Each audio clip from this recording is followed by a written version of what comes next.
in this particular situation, it's all broken down. You know, I mean, we're talking about a situation here where the Lama has failed in his responsibilities, basically. So, you know, if you try and apply, you've got this lovely system that works, you know, works just fine when you've got a Lama that doesn't do anything, you know, that's actually harming people, you know. You might be a bit grumpy or whatever, you know, which was like a lot of us just went, well, you know, Salty was a bit grumpy, but, you know, we're not going to hold that against him, you know, it's just part of the package.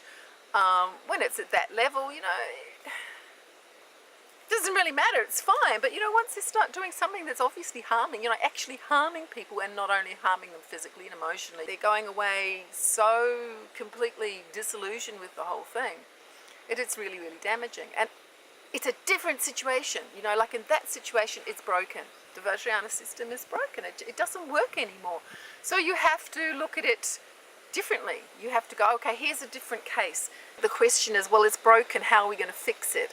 But there's nothing there really that's going to allow somebody who has knowingly taken a teacher and who knows exactly what they're getting into and who has entered the relationship open-heartedly with an anything goes kind of attitude, there's nothing in that to stop them from being abused again, you know, and that's what's concerning. And if there isn't somehow, then it will become so degraded through the abuse by lamas that it will die out. It will lose the respect of, you know, people who have respect for, you know, decent human behaviour.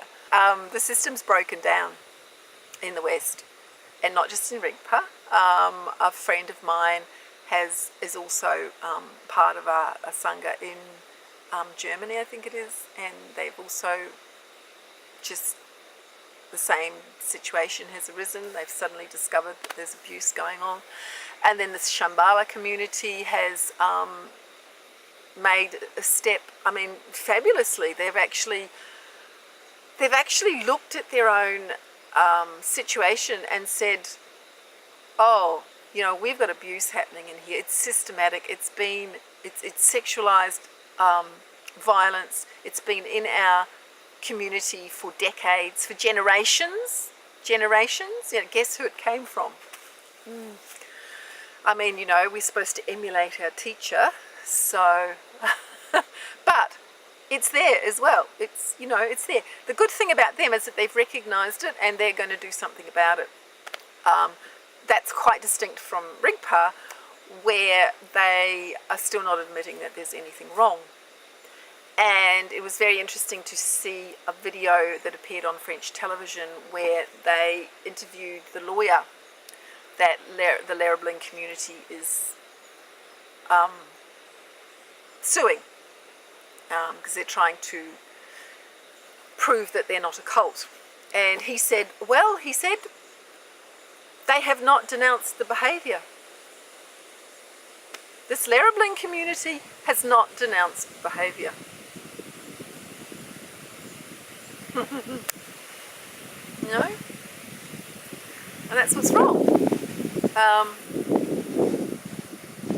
You know, and for so long as they think that the Vajrayana relationship with the guru actually means that he can do whatever he likes, even if it harms people, as long as they think that, they're not going to denounce the behaviour. And as long as they don't denounce the behaviour, the community around them is going to look at them and go, cult, cult, cult, cult, cult. You know, because they're behaving as if they're above the law, meaning that the law doesn't apply to them. So, you know, it doesn't matter what your philosophy is when it comes down to it. You know, the world around looks at that and sees a degradation. In the view of the world, it's just not going to be something that any sane person will want to be part of. And as I say, there are options. There are plenty of options, plenty of lamas who can see this. And the trouble with, there is a tendency for people to go, well, anyone who isn't completely and utterly kind of rigid in their view, they think is kind of taking out the enlightenment bit. But that's such an arrogant view. I mean, a mindful app is not trying to bring anyone to enlightenment. It's something else entirely. And when you look at other people in the Vajrayana, they've got excellent training. They know the deal.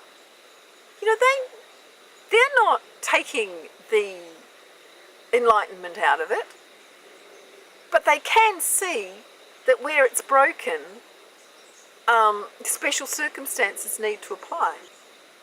As long as it's broken, it ain't bringing people to enlightenment. I'm sorry.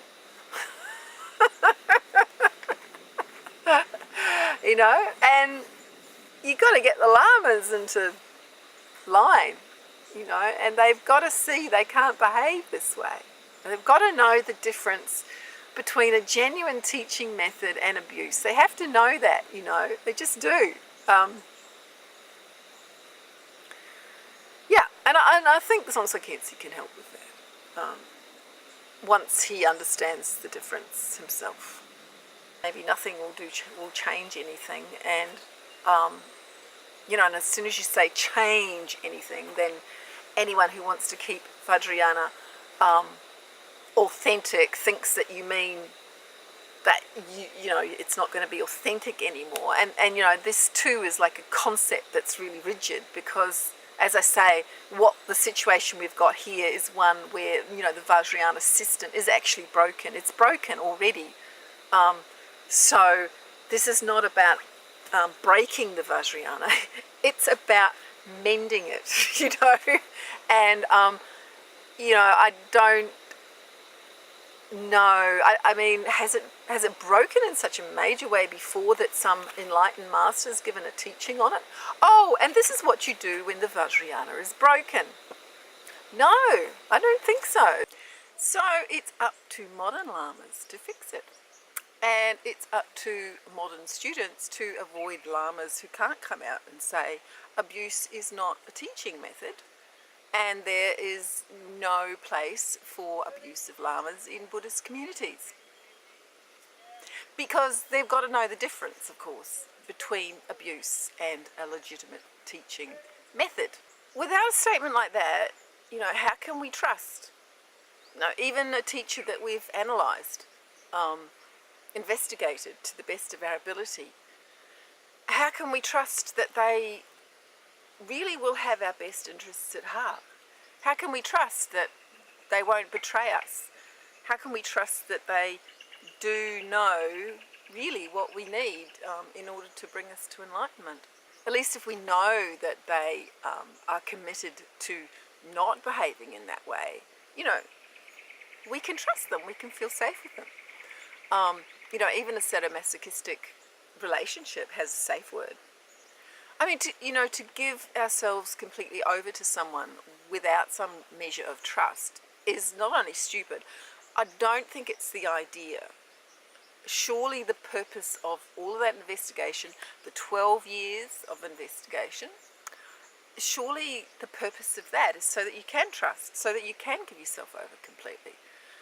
Because without that trust, I don't see how you can give yourself over completely, unless you just are blind fool, I mean, some people are trustworthy and some people aren't, And, I always said to my daughter, I'll trust you until you betray my trust. And the thing is that not just one Tibetan Lama has betrayed students' trust. So, it's broken. It has to be fixed. The Vajrayana hardliners probably don't like the idea of a safe word. But, I think it would allow people to enter those relationships and just know that if it ever did really get too hard for them to manage for whatever reason, they can just say, no, that's beyond me. And, according to other things that I've read, that's perfectly fine, just depends who you're reading. And I expect there's some sectarianism going on here as well. I mean, the way that some Rigpa people and even Dzongsar Khyentse just basically disregard what His Holiness says. And they give all sorts of reasons, but the reasons don't hold water because, you know, he is a tantric guru and he is a Dzogchen teacher. So, yeah, I think there's some sectarianism going on there.